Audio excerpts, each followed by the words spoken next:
y siempre es relevante que haya un aspecto que se comente sobre cómo utilizarlos, o sea, finalmente cómo es que se deben usar estos antibióticos.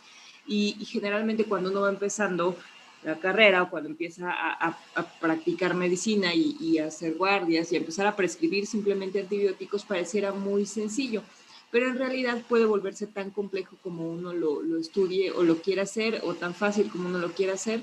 Y este artículo que les mandé creo que refleja bastante bien toda la complejidad que hay en el momento antes de que vas a indicar a este paciente amoxicilina con ácido clavulánico, bueno, todo lo que uno debería tomar en cuenta. Más que pretender hacer difícil el uso racional de antibióticos, creo que el objetivo un poco de la clase y el objetivo un poco del curso es que siempre que ustedes indiquen un antibiótico lo hagan considerando todos estos factores, lo hagan por la razón adecuada, lo hagan de la mejor manera posible, de modo que redunden en el mayor beneficio para el paciente y sepan por qué lo están haciendo, ¿sí? Es decir, no es lo mismo decir, pues yo le voy a dar ampicilina porque eso dice en el libro, a decir, bueno, yo le voy a dar ampicilina porque sé, uno, qué bacteria tiene mi paciente, dos, sé que la ampicilina va a llegar muy bien a este lugar que necesito que llegue y va a cubrir las bacterias más probables, ¿no? Entonces es muy importante que hagamos la prescripción de antibióticos con esta conciencia. Aquí vienen enunciados, bueno, 10 formas de prescribir antibióticos correctamente. Es decir, antes de que yo vaya a anotarle a un paciente, pues le voy a iniciar ceftriaxona 2 gramos cada 24 horas, yo tendría que haber pasado por todas estas etapas de valoración de qué es lo que voy a prescribir y cómo lo voy a prescribir. Y haciéndolo así siempre va a ser seguro y voy a aumentar mis posibilidades de que sea efectivo para el paciente y de que sea racional. Las consecuencias de aplicar medicamentos, ya sea que no están indicados o a la dosis incorrecta, pues las hemos visto a lo largo del semestre. ¿Sí? La clase pasada veíamos algunas de las consecuencias del uso de antibióticos, algunas de las consecuencias no deseadas. El paso más importante tal vez sea el momento o la decisión de iniciar antibióticos. El artículo que les mandé habla sobre esta necesidad de tener un diagnóstico infeccioso exacto o preciso. Y esto habla tanto del diagnóstico de la enfermedad como el diagnóstico microbiológico o del microorganismo que está causando el proceso infeccioso. No es lo mismo que yo trate a un paciente que tiene diarrea crónica por citomegalovirus o por entamoebistolítica o por tuberculosis o porque tiene CUSI o Crohn. Entonces es sumamente importante que antes de iniciar un antibiótico tengamos el diagnóstico claro. Y les menciono en el artículo algunos de los diagnósticos infecciosos más relevantes en el sentido que requieran un diagnóstico microbiológico claro desde un inicio, por las implicaciones que pueda tener. Les mencionan ellos endocarditis, artritis séptica, infecciones vertebrales, meningitis, yo agregaría aquí tuberculosis, fiebre de origen a determinar. Son infecciones en las que el hecho de que tú sepas qué enfermedad tiene el paciente y qué agente infeccioso le está causando va a tener muchas implicaciones en el éxito del tratamiento. Esta parte del artículo también se refiere al hecho de iniciar antibióticos en pacientes que tienen procesos infecciosos y no iniciarlos en los pacientes en los que no hay un proceso infeccioso agregado, en los que hay algún proceso inflamatorio que no está claro. Por ejemplo, puede haber mucha controversia sobre si se le dan antibióticos siempre a un paciente con pancreatitis o no, o a un paciente en el que el diagnóstico no está muy claro. Y una vez que uno decide que es necesario iniciar antibióticos, bueno, pues ¿cuál es el antibiótico que voy a iniciar? Siempre tomamos en cuenta la dosis que le vamos a dar a los pacientes. Hay algunos antibióticos que se calculan, por ejemplo, vancomicina, siempre se calcula en miligramos por kilo de peso, o los aminoglucósidos siempre se calculan en miligramos por kilo de peso. No hay una dosis fija como tal para adultos, ¿sí? Casi siempre una de las cosas que es sencilla en cuanto a los adultos contra los niños, es que los adultos tenemos dosis fijas, ¿no? Alguien va a tomar paracetamol, pues nos va a tomar 1 gramo cada 8 horas. Bueno, hay algunos antibióticos para los que es adecuado tomar o calcular la dosis en miligramos por kilo de peso y hay que saber cuáles son. Ahorita les mencionaba vancomicina, amikacina, entre otros. La ruta correcta se refiere a este medicamento, ¿necesito darlo por vía intravenosa o lo voy a dar por vía oral? Y puede tener relevancia, por ejemplo, cuando hablábamos de gastroenteritis, decíamos, si el paciente está vomitando, está con náuseas importantes y con diarrea, a lo mejor necesito que la ruta sea intravenosa. Pero hay otras condiciones infecciosas en las que el éxito del tratamiento también depende de la ruta. O sea, si yo tengo un paciente con osteomielitis que requiere un antibiótico que tiene mala biodisponibilidad por vía oral, pues el tratamiento tendrá que ser intravenoso. O si yo tengo un paciente con meningitis, pues el tratamiento será intravenoso. El intervalo correcto se refiere al espacio, cada cuánto voy a dar el medicamento. Es frecuente que pues no se ponga mucha atención en el intervalo y que, por ejemplo, en el caso de varicela, un aciclovir que vas a dar a 800 miligramos, pues lo tienes que dar cada 5 horas, ¿sí? O en el caso de una cistitis, nitrofurantoína la tienes que dar cada 6 horas. Ese es el tratamiento correcto. Entonces, el intervalo tiene relevancia porque nos asegura que el medicamento llegue al sitio donde tiene que llegar en las cantidades adecuadas. La duración correcta del tratamiento pues se refiere al tiempo. ¿Cuántos días le vas a dar? 10 días, 7 días, 14 días, 2 semanas, un mes a un paciente con endocarditis, dependiendo del paciente. Y en el artículo también les mencionan sobre algunas poblaciones especiales o pacientes en los cuales hay condiciones características del tratamiento, como un niño, un adulto mayor, una mujer embarazada. Yo agregaría un paciente con insuficiencia renal o con insuficiencia hepática. Revisar las interacciones de los medicamentos también tiene mucha importancia y todo esto nos corresponde a nosotros. O sea, en realidad el paciente pues, no es quien tiene que ni el conocimiento ni la decisión en cuanto a esto, pero yo le tengo que preguntar a un paciente si aparte del antituberculoso que le voy a iniciar toma antivirales o toma antihipertensivos o toma medicamentos para la arritmia que tiene, porque puede tener interacciones con el medicamento que voy a dar. Tanto interacciones que me sean convenientes como interacciones que me sean inconvenientes para el éxito del manejo. El monitoreo de los efectos adversos es una parte fundamental, por ejemplo, del seguimiento de los pacientes con tuberculosis o de los pacientes con VIH que toman antimicrobianos a largo plazo. Y agregaría yo algo que lo mencionan como en medio del capítulo, pero bueno, aquí lo puse un poco al final, es el ajuste del tratamiento en base a cultivos. Es decir, una vez que iniciamos un tratamiento empírico, ya tomamos muestras y a los 2 o 3 días viene el resultado del cultivo y tengo que hacer el ajuste del tratamiento al tratamiento definitivo en base a los cultivos. Entonces, una de las cosas en las que hace énfasis su artículo es en tener un diagnóstico preciso del proceso infeccioso y decidir en qué momento iniciar el tratamiento antibiótico. Y aquí viene una pregunta que dice, bueno, ¿cuál de los siguientes pacientes requieren tratamiento empírico? Tratamiento empírico significa que están los cultivos pendientes, el antibiograma pendiente, que hay una idea de que hay un proceso infeccioso y en qué casos voy a iniciar tratamiento. Entonces, voy a un ejemplo, por ejemplo, una mujer embarazada asintomática que llega a consulta con un cultivo con una E. coli, un viajero que regresa con diarrea, que tiene evacuaciones el número de 10, un náusea y vómito, un adolescente de 17 años de edad con dolor de garganta, tos y rinorrea, un paciente con VIH y fiebre de origen indeterminado y un hombre con mieloma múltiple, 300 leucos y fiebre. Lo que quiero hacer énfasis con estas situaciones es que no todos estos pacientes que están aquí,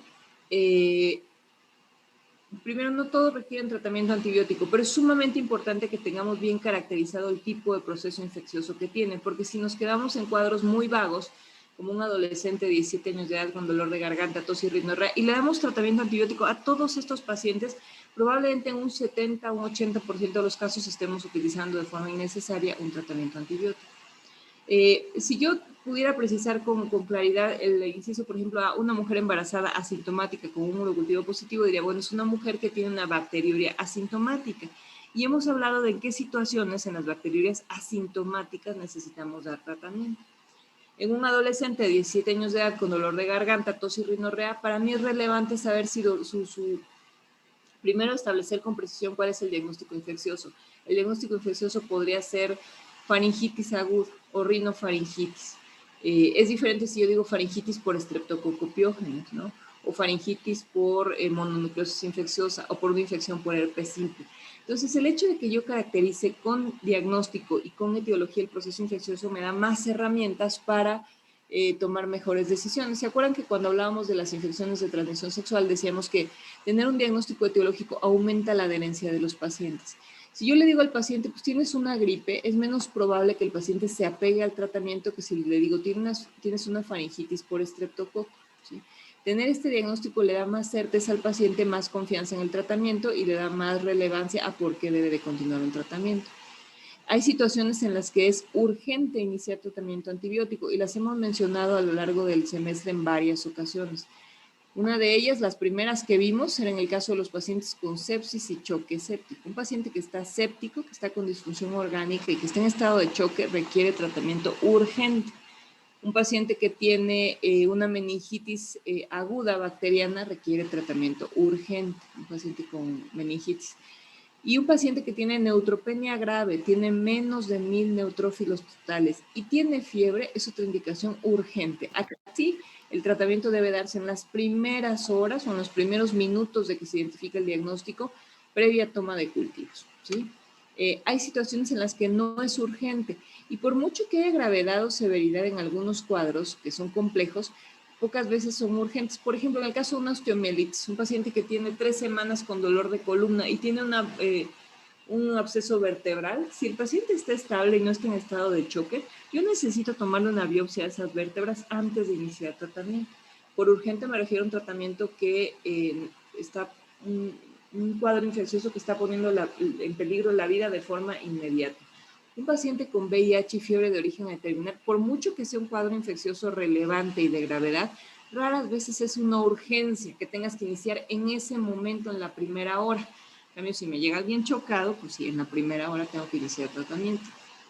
Y primero, no hay muchos libros que te digan, bueno, en qué momento es urgente y en qué momento no. Sí, desafortunadamente la forma en la que aprendemos medicina la aprendemos un poco segmentado, ¿no? Vimos choque séptico, vimos VIH, vimos fiebre de origen a determinar, pero por eso un poco dedicarle esta clase para decir, bueno, en qué situación, en estos cuadros clínicos, es urgente iniciar tratamiento. Y esto mucho lo van a adquirir ustedes también con la experiencia de aprender a ver pacientes, identificar pacientes que están graves y pacientes que no.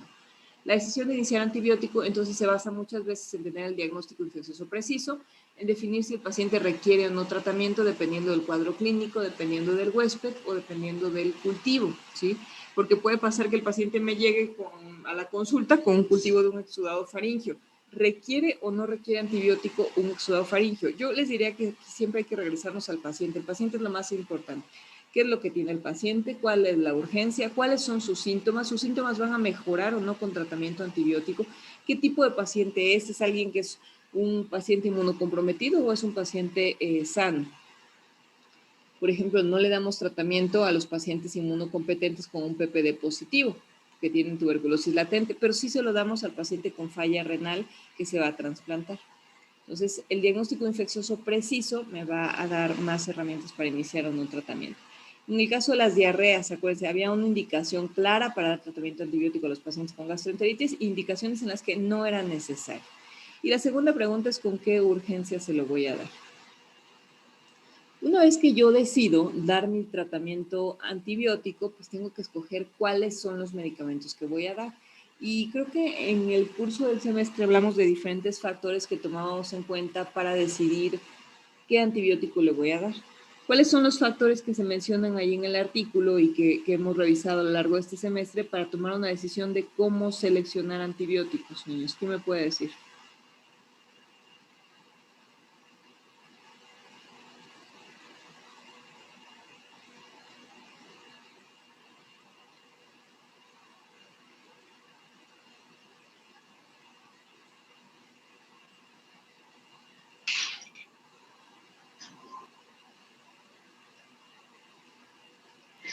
Pues sería primeramente ver si podemos identificar el agente causal o los posibles agentes causales y ver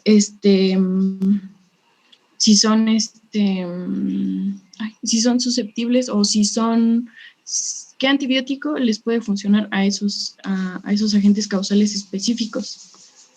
Aquí la pregunta va un poco dirigida cuando todavía no tienes resultado. Por ejemplo, llega este paciente, ¿no? Llega este paciente de consulta, es un paciente joven, tiene dolor abdominal, tiene un cuadro muy clásico de apendicitis, el diagnóstico ya está claro, es apendicitis.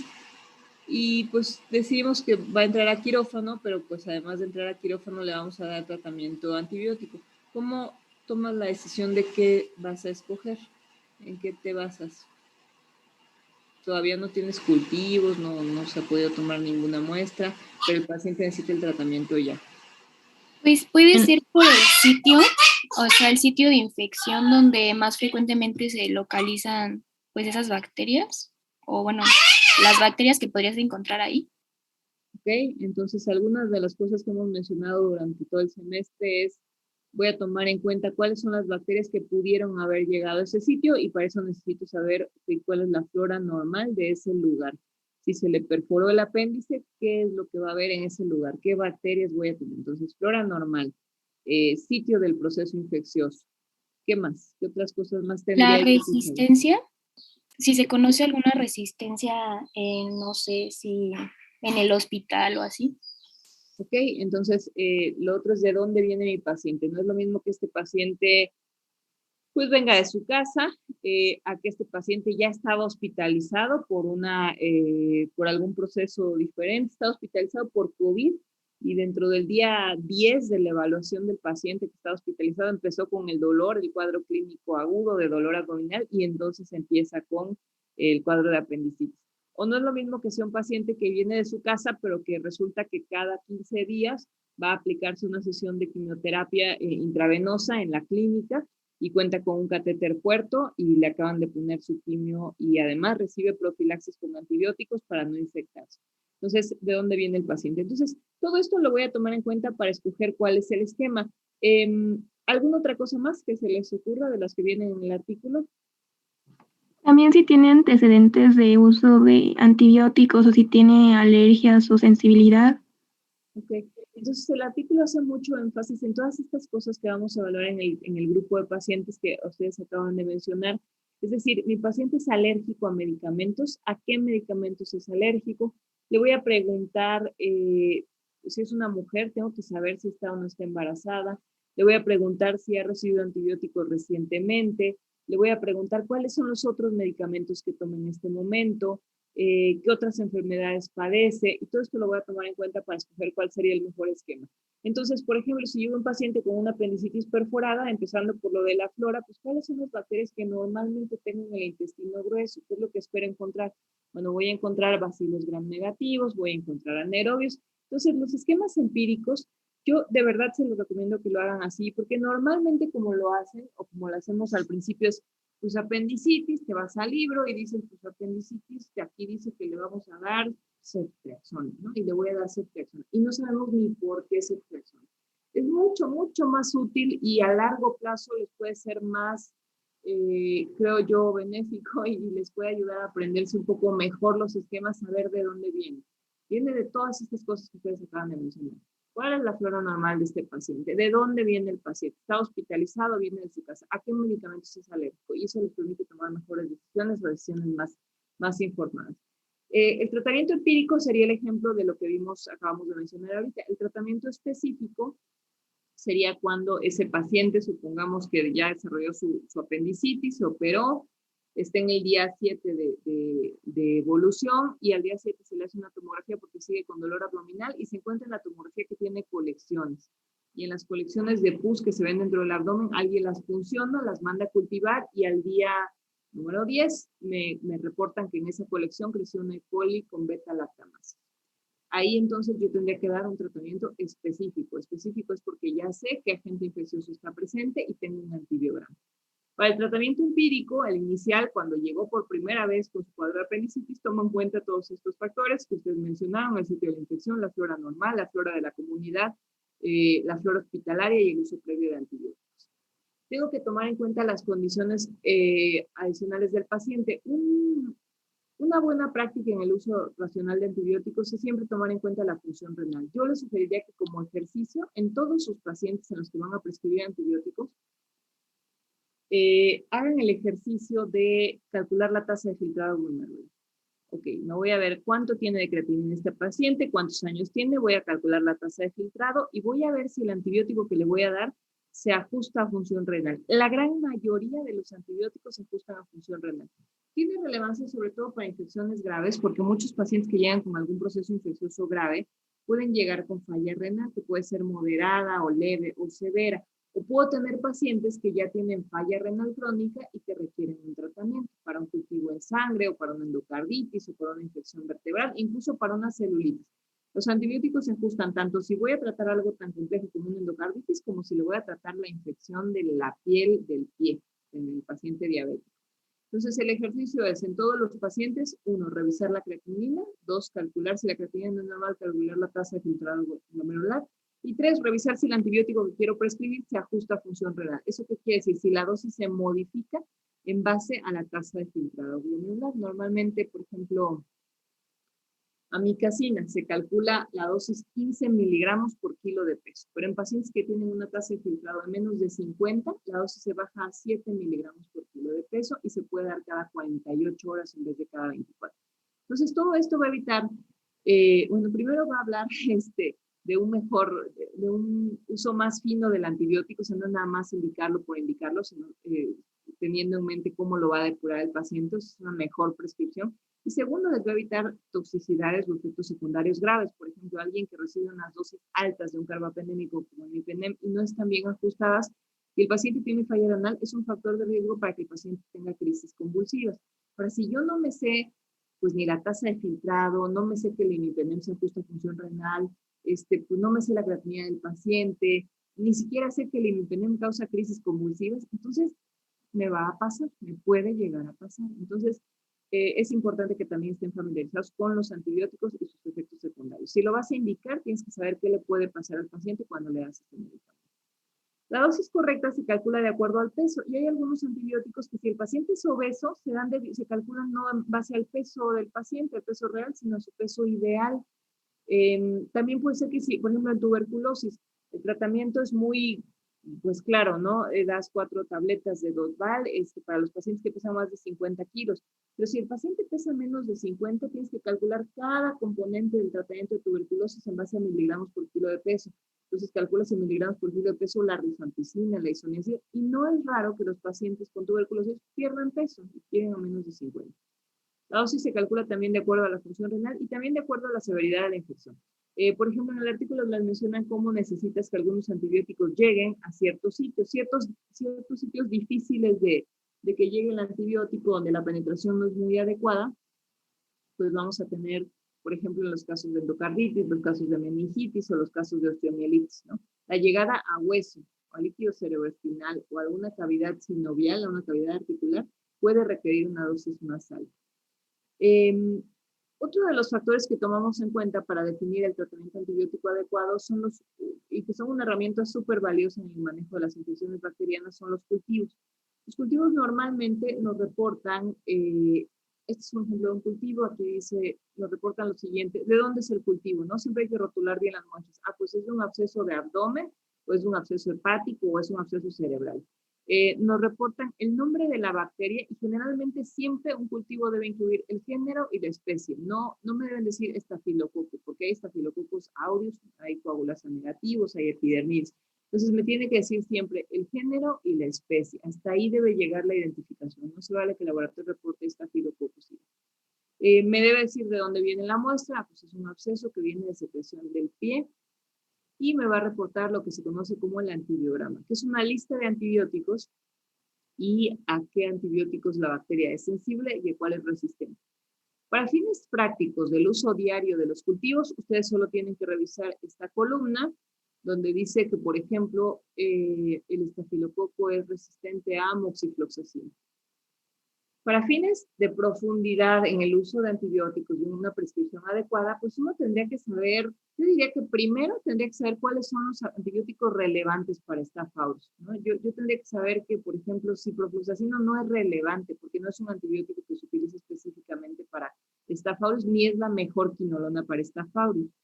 Yo tendría que saber que, por ejemplo, ¿cuál otro podría ser aquí? Pues gentamicina o eritromicina no son antibióticos que normalmente tengan el mejor espectro contra Staph aureus. Entonces yo tendría que saber cuáles son los antibióticos relevantes. Si ustedes se acuerdan de las primeras clases de microbiología, los estafilococos se dividen en aquellos que son meticilinos sensibles y meticilinos resistentes. Entonces el antibiótico más relevante que voy a buscar aquí en el cultivo va a ser la meticilina o oxacilina, que sería el cilina. Entonces, este es un estafilococo meticilino resistente. Yo ya sé que cuando un estafilococo es meticilino resistente, no puedo usar ningún betalactámico. La resistencia a meticilina le confiere al estafilococo resistencia a todos los betalactámicos. Entonces, tengo que utilizar un antibiótico de otro grupo. ¿Y cuáles son los de otro grupo que tienen relevancia contra estafilococos? También lo debería de saber, ¿no? Tengo que saber que, por ejemplo, antibióticos que se utilizan para estas meticilino resistentes son vancomicina, linezolid, trimetoprim sulfamethoxazol, clindamicina. Y todo esto lo debería yo saber sin tener que ver aquí todo el cultivo, ¿no? Toda esta información viene desde antes, viene del médico y del conocimiento que tenga sobre los antibióticos, sobre los estafilococos y también sobre la llegada, obviamente, de estos antibióticos a un absceso que pudiera estar en el pie, ¿no? ¿Qué antibióticos de estos que mencionamos llegan bien a piel y tejidos blandos? Eso puede hacerlo como mucho más complejo, pero el resultado es mucho mejor para el paciente. La elección es mucho mejor. De verdad me ha tocado ver pacientes que llegan con pues una infección, un absceso de pie y el antibiograma decía nitrofurantoína para una E. coli y el médico le recetó nitrofurantoína, que no llega a piel y tejidos blandos y que no sirve para nada excepto para asistir. Pero en el antibiograma decía que estaba sensible, entonces dijeron, pues se lo voy a dar. De verdad, eso es muy frecuente, entonces no hay que hacerlo así. Ahora, el cultivo nos permite introducir un concepto que viene en su artículo, que es la concentración mínima inhibitoria. Y esos son estos números que vienen aquí. Como pueden ver, aquí dice menos de 4, sensible. Aquí dice mayor a 4, resistente. O 16 y 8, resistente. Y esto es la concentración mínima inhibitoria, que es un concepto muy importante en microbiología. La concentración mínima inhibitoria es un término que se usa es un término que se extrae de la información que tenemos en el laboratorio cuando probamos los antibióticos contra ciertas bacterias. En términos muy sencillos, cuando ustedes mandan un cultivo, por ejemplo, un cultivo de orina, mandan el cultivo de orina, el químico recibe la muestra de orina, la siembra en el agar sangre, en el agar chocolate y en el agar marrón. Y al día siguiente observa si hay crecimiento de más de 100.000 unidades formadoras de colonias. Si hay crecimiento, le hace pruebas para identificar la bacteria, le puede hacer pruebas bioquímicas, ¿no? Como las que veíamos al principio de la clase, si es fermentadora o no es fermentadora de la y una vez que identifica que es un E. coli, en términos muy sencillos, lo que hace básicamente es mezcla la E. coli con ceftriaxona, la mezcla con ampicilina, la mezcla con dicloxacilina, la mezcla con todos los antibióticos que considere relevantes, y básicamente lo que hace es ver si se muere con ese antibiótico o no se muere. Si no se muere, la bacteria es resistente; si se muere, es sensible. Pero ¿cómo definimos con cuánto antibiótico y cuánto equivale a la dosis que le damos a un paciente de ese antibiótico? Bueno, eso es la concentración mínima inhibitoria. Ya está muy estandarizado qué cantidad de bacteria de E. coli voy a mezclar con qué cantidad de antibiótico, y dependiendo de cuánto se muere es lo que me dice si es sensible o no. El MIC de un microorganismo es la cantidad mínima de antibiótico, el MIC o la concentración mínima inhibitoria, la MIC, es la cantidad mínima de un antibiótico con la cual es posible inhibir el crecimiento de un microorganismo en condiciones estandarizadas de laboratorio. En el laboratorio se mezcla una cantidad específica de un antibiótico con una cantidad específica de una bacteria, y esta cantidad específica de antibiótico es la que se considera que equivaldría a las concentraciones que se alcanzan en el cuerpo humano con las dosis normales de ese antibiótico. Es decir, si la dosis normal de ciprofloxacino para una IBU por E. coli son 500 miligramos cada 12 horas, entonces, ¿cuál sería el equivalente de ciprofloxacino que yo tengo que mezclar en un laboratorio contra esa bacteria? Y en base a esa medición muy específica, que pudiera ser muy cuadrada, yo puedo saber si la E. coli de mi paciente es sensible o es resistente. Un poco de las cosas que los MIC son sumamente relevantes y permite definir todos estos estándares de sensibilidad y de resistencia. Son la herramienta, yo diría, más importante que tenemos para establecer la sensibilidad, y sin ella posiblemente no podríamos tener una guía para escoger qué antibiótico es sensible o es resistente. Pero también tiene sus consideraciones. Si yo estoy evaluando las condiciones estandarizadas de mezclar un antibiótico estándar a cierta cantidad directamente con cierta bacteria a cierta cantidad, pues voy a extraer el MIC. Pero ¿qué sucede si la situación en el cuerpo humano no está tan estandarizada? Si yo le doy la misma dosis de 500 miligramos a un paciente que lo que tiene es un absceso renal que contiene 500 mililitros de pus donde hay E. coli, ahí ya no está tan estandarizado y puedo tener fallas a tratamiento, ¿sí?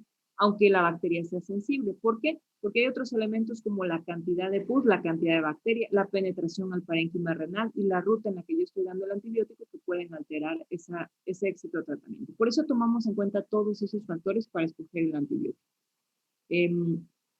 Estos son diferentes cultivos y diferentes representaciones del cultivo. Este es de un laboratorio, este es de otro. Miren cómo aquí los mix los ponen ellos entre paréntesis.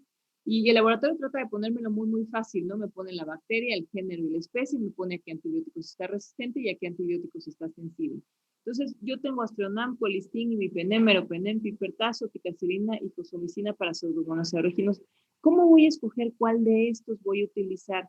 ¿Por qué le daría piperacilina tazobactam? ¿O por qué le daría meropenem? ¿O por qué le daría fosfomicina? ¿Sí? Entonces yo tengo que saber que para la infección que estoy tratando, ¿cuál de estos antibióticos, cuál es el mejor, el más eficaz? ¿Cuál llega mejor a este tejido que yo quiero evaluar? No es lo mismo que si había urinaria, que es una meningitis por pseudomonas. ¿Cuál tiene menos toxicidad con los medicamentos que toma el paciente? Si el paciente tiene falla renal y estuviera en hemodiálisis, ¿cuál de estos es el más seguro para él? O si mi paciente tiene una falla renal aguda, ¿cuál es el que menos le va a empeorar la falla renal? Todo eso lo tienen que saber, lo tendríamos ya que saber, ¿no? Aquí viene otro cultivo, este es de Klebsiella, y por ejemplo les pone Klebsiella resistente o Klebsiella sensible. Generalmente con los bacilos gram negativos, particularmente con la E. coli, con la Klebsiella, en su artículo les mencionan tomar en cuenta los factores de resistencia como las beta-lactamasas. Las beta-lactamasas, ya lo habíamos mencionado en alguna clase, son enzimas que confieren resistencia a todos los beta-lactámicos. Son enzimas que rompen el anillo beta-lactámico de un antibiótico y entonces confieren resistencia contra todos los beta-lactámicos, excepto contra un grupo de beta-lactámicos que de hecho son el tratamiento de primera elección. ¿Alguien se acuerda cuál es el tratamiento de primera elección para las bacterias con beta-lactamasas? Lo leyó en el artículo 1.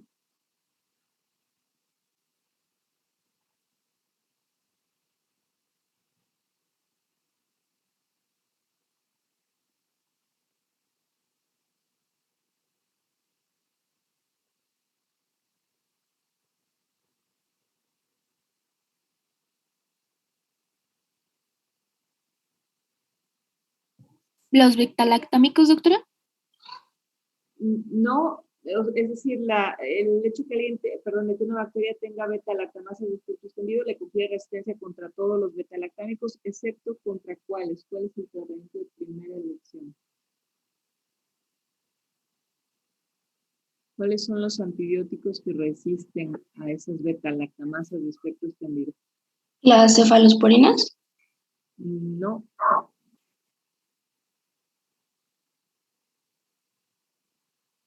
Viene en su artículo, lo van a revisar.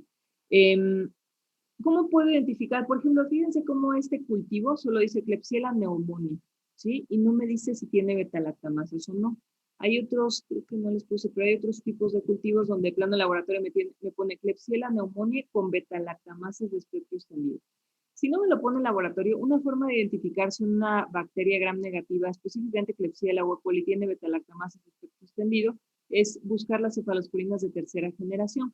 Las cefalosporinas de tercera generación son un marcador que me puede permitir identificar si una bacteria tiene beta-lactamasas de espectro extendido o BLE. Generalmente, si en el cultivo me muestra, por ejemplo, en el caso de la Klebsiella, que está resistente a cefalosporinas de tercera generación, como Ceftazidime o Ceftriaxona, eso quiere decir que esa bacteria tiene beta-lactamasas de espectro extendido y que es una bacteria BLE. ¿Por qué es importante? Porque el hecho de que una bacteria tenga beta-lactamasas de espectro extendido le confiere resistencia contra todos los beta-lactámicos. Es decir, aquí dice, por ejemplo, sensible a ampicsulbactam, pero en realidad el hecho de que tenga bacterias BLE me habla a mí de que va a tener falla a tratamiento si utilizo ampicilina sulbactam. Entonces, solo hay un grupo de beta-lactámicos que es resistente a las beta-lactamasas de espectro extendido. Entonces, se los dejo un poco de tarea. Viene ahí en su artículo. ¿Cuál de los siguientes antibióticos tiene excelente biodisponibilidad por vía oral? Otra de las cosas que mencionan en el artículo es la biodisponibilidad, esta capacidad para llegar a los tejidos y a la sangre que puedan tener cada antibiótico. Normalmente si yo me tomo una tableta de amoxicilina, pues va a tardar unos 20 minutos en empezar en salir del estómago, pasar a intestino, empezar a absorberse. Se va a absorber una parte de la tableta y una parte va a llegar a la sangre. Una parte se va a fijar a proteínas y otra parte va a estar circulando libre, se va a eliminar a través del riñón y otra parte se va a depositar en los tejidos. Entonces, la biodisponibilidad es un concepto que me permite definir cuáles serían las mejores dosis y la mejor absorción de ciertos medicamentos. Hay algunos medicamentos que definitivamente tienen una biodisponibilidad muy alta, entonces yo los puedo tomar por vía oral y la biodisponibilidad o el hecho de que llegue a tejidos va a ser sumamente alto, del 90%, del 70%, del 100%.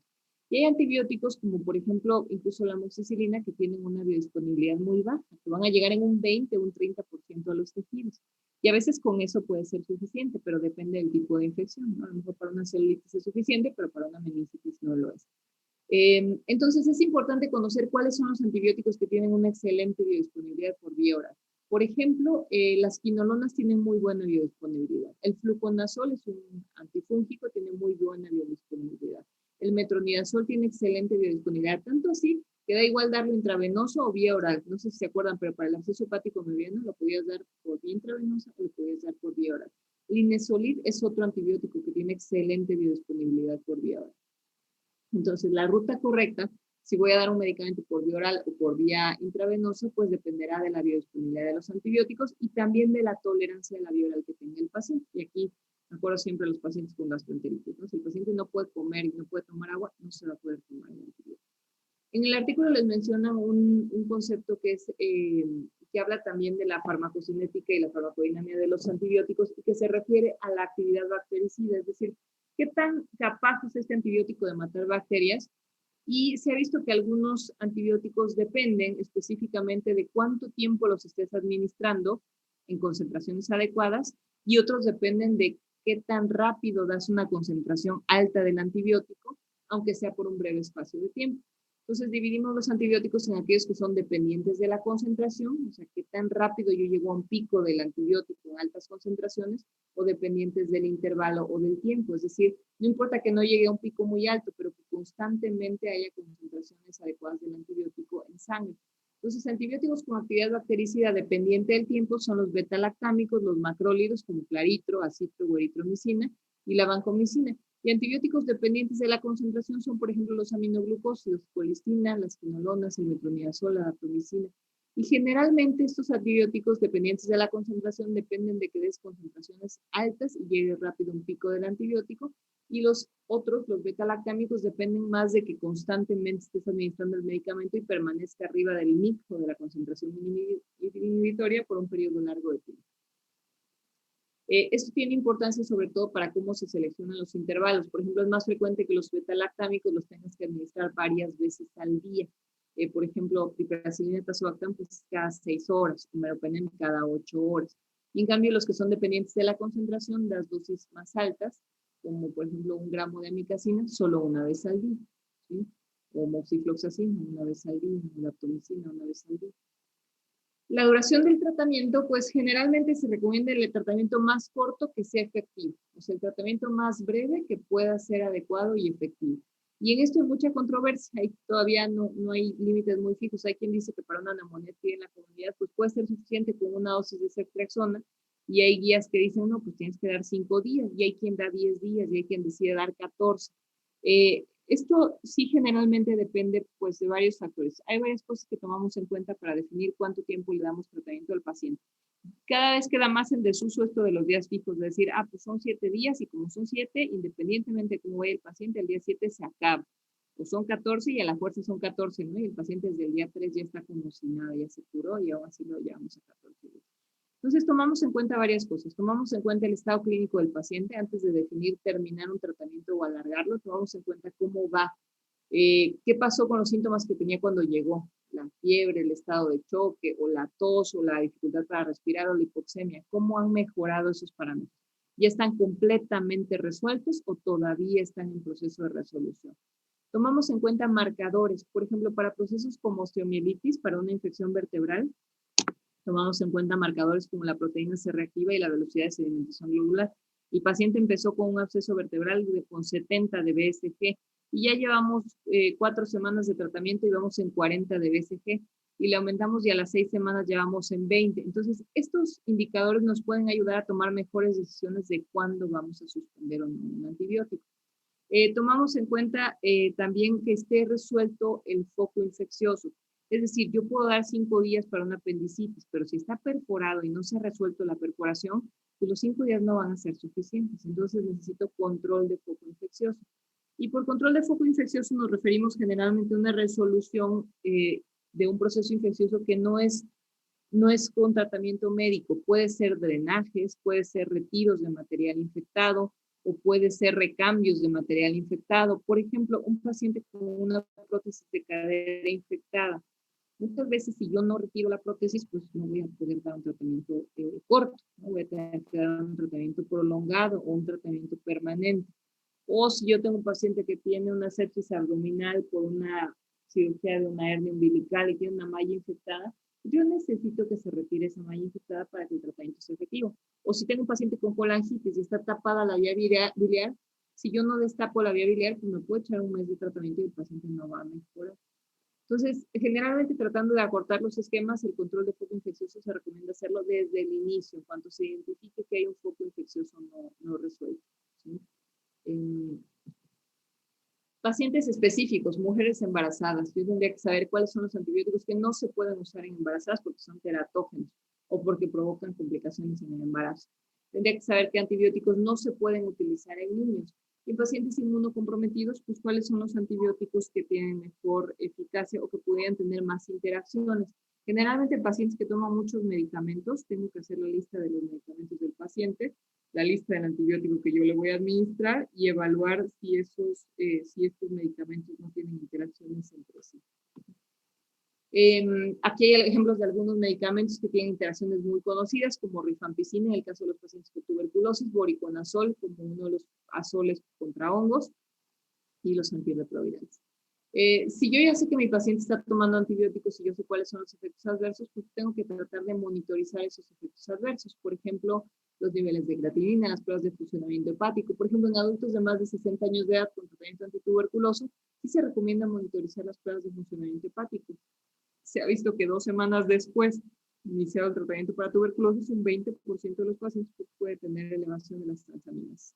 Puedo medir niveles de antibióticos o concentraciones de antibióticos para saber si mi dosis está siendo adecuada o está siendo ineficaz. Y esto generalmente se puede o se recomienda hacer con vancomicina, con los aminoglucósidos y con el voriconazol, entre otros. A veces el problema es que no tenemos un laboratorio que pueda hacer estas mediciones. Y finalmente, una vez que yo tengo un cultivo positivo o que tengo un diagnóstico específico, que me llega el resultado y me dice, pues lo que tiene el paciente es una colitis por citomegalovirus, o lo que tiene el paciente es una meningitis por estreptococo neumonía, yo puedo hacer un ajuste del tratamiento antibiótico y puedo dar un tratamiento definitivo y decir, bueno, mi paciente está con ceftriaxona y vancomicina, su meningitis resultó que fue por estreptococo piógenes, entonces, ¿cuál sería el mejor antibiótico de estos? Bueno, pues podría ser penicilina o podría ser la misma ceftriaxona y puedo quitar la vancomicina. A eso le llamamos ajustar o desescalar el tratamiento, ¿sí? Si yo tengo que mi paciente tenía un choque séptico y le tomé cultivos en sangre y creció un Staph aureus que era sensible a vancomicina y el paciente estaba con meropenem y linezolid y con algún antifúngico, yo tengo que seleccionar cuál de esos antibióticos puedo ya quitar. En general, con un cultivo positivo es muy sencillo hacer el ajuste y se recomienda hacer este ajuste mínimo. Hay que esperar unas 72 horas de iniciar el tratamiento. Hay que esperar a que el paciente tenga mejoría clínica para ajustar el tratamiento y también pues, tengo que esperar a tener el resultado de los cultivos para tomar decisiones.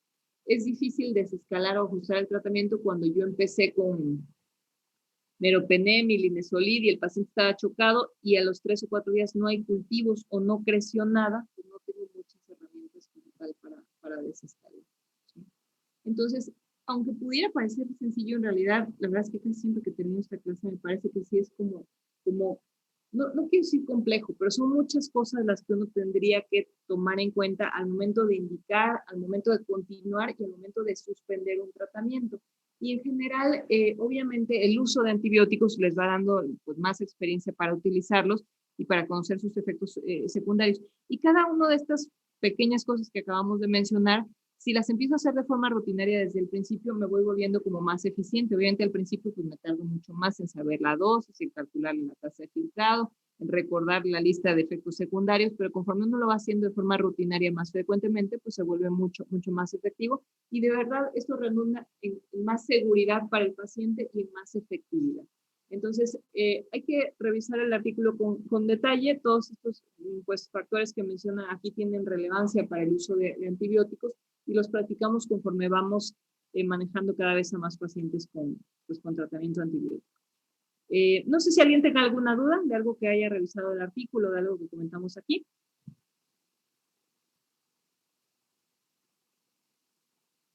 Doctora, yo tengo una duda con respecto a los cultivos que se realizan y a las pruebas de resistencia.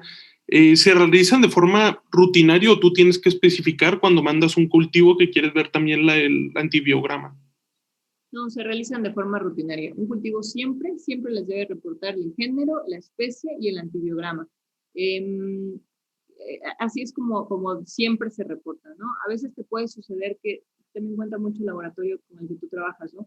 Te puede suceder que el laboratorio con el que pues el paciente es un laboratorio bien sencillo, ¿no? Entonces, no tienen ni ceftriaxona, ni cipro, ni dato, y entonces no te las checan. Entonces, me ha tocado ver laboratorios muy sencillos en los que mandas un cultivo y te regresan Staph aureus y te ponen 2 antibióticos, ¿no? Y tú no tienen la información como adecuada para tomar decisiones. Pero un buen laboratorio te reporta todos los antibióticos relevantes para esa bacteria.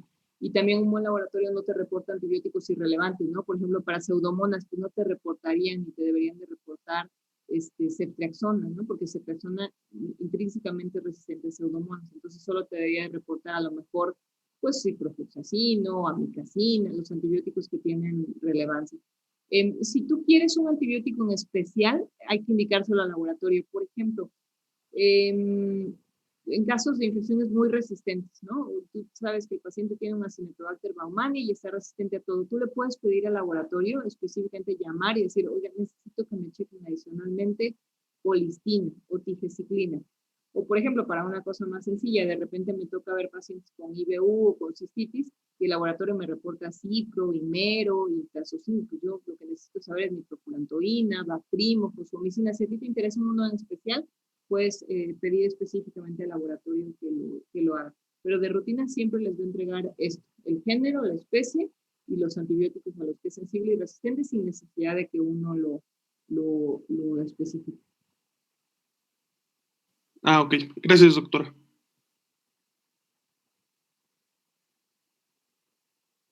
Ok.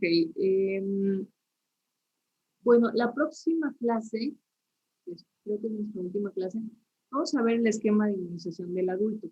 O bueno, vamos a ver las vacunas que se aplican en el adulto. Cada año, en la revista del Colegio de Medicina Interna, de la Sociedad Americana de Medicina Interna, y en la página de los CDC se publica el esquema actualizado de cada año para el adulto. En México también tenemos obviamente un esquema del adulto, nada más que viene un poquito más restringido, o sea, son pocas las vacunas que se aplican de forma rutinaria aquí para el adulto, pero en todo el mundo pues hay un gran número de vacunas que se recomiendan para adultos sanos, no solo inmunocomprometidos. Entonces, les tengo que mandar yo el artículo, lo van a revisar por favor de ahí, de ese artículo específicamente, cuáles son las vacunas que se aplican en el adulto, qué indicaciones tienen, o sea, si yo soy un adulto sano, ¿qué vacunas ya debería de tener puestas? Ustedes, ¿qué vacunas deberían ya de tener puestas? Bueno, ustedes entran en una categoría especial porque son personal de salud. Entonces, un adulto sano que es personal de salud, ¿qué vacunas debería tener? Un adulto con VIH, ¿qué vacunas debería de tener? Un adulto que tiene una esplenectomía, ¿qué vacunas debe de tener? De eso es la clase. ¿Y cuáles son las vacunas y cuáles son los efectos secundarios? Entonces, yo les mando el artículo sobre eso, lo vemos el martes y por lo que comenté con sus compañeras, si quieren que el parcial, el último, sea el próximo jueves, entonces lo dejamos así, o jueves 13 me parece que es, el segundo parcial, ¿sí? Que va a incluir todos los temas que hemos visto después del primer parcial hasta ahora, ¿vale? Nos vemos el martes, niños. Que tengan buen final de semana. Bye. Igualmente, Muchas gracias, doctora.